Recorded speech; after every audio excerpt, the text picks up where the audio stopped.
Mula sa pagiging dishwasher at houseboy sa Amerika, may-ari na ngayon ng patok na restaurant na isa nating kababayan sa Seattle, Washington. Binabalik-balikan doon ng mga Pinoy food favorites ang sekreto ng kanyang matamis na tagumpay. Alamin sa unang balita ni JP Soriano.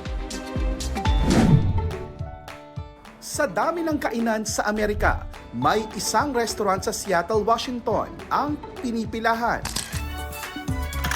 Pero ang ibinebenta rito, hindi putaheng Amerikano, kundi pagkaing Pinoy. Welcome to Ludi's Restaurant. Kainang kinilala na ng local at national media sa Amerika sa nakalipas na 4 na taon. Sa dami nga ng gustong kumain, inaabot ng hanggang 1 oras ang paghihintay sa pila. Bukod sa kare-kare, lumpia at iba pa, specialty at talagang binabalikan ng kanilang mga silog meals. At ang panghimagas na tunog Amerikano pero lasang Pilipino, ang ube pancake. Actually, hindi lang Amerikano eh. Meron kaming kasabay like mga Indians, Nepalese, and then some of them are like from Europe. So nakakatuwa lang na nagugustuhan nila yung Filipino food. Filipino food is so good. The more that people know about it, the better. Amazing, really amazing. The meat is super tender, really tasteful. Rice is perfectly cooked with the garlic, like unbelievable. First time. We heard it was great. So. Oh, Lumpia, and I want to come back for the Pancit.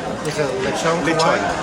It's amazing, like the atmosphere is great, the owner's really nice, it's so good.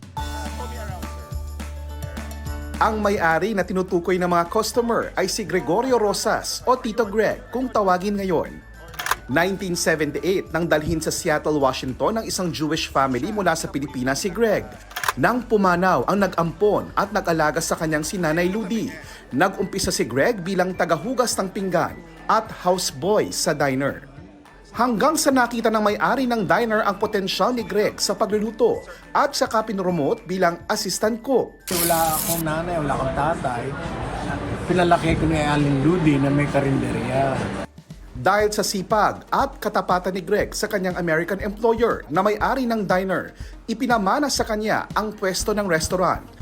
Noong 2008, ipinuhunan niya ang lahat ng naipon sa Amerika at binuo ang Ludi's Restaurant bilang pakilala sa nagturo sa kanyang magluto at nag-aruga sa kanya ng maulila sa Pilipinas.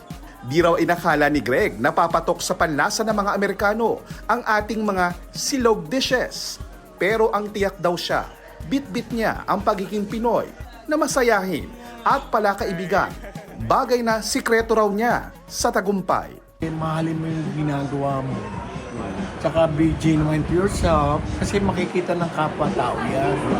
Pagka alam nila, feel nila na you're very welcoming. Mula rito sa Seattle, Washington, sa Amerika, ito ang unang balita. JP Soriano para sa GMA Integrated News.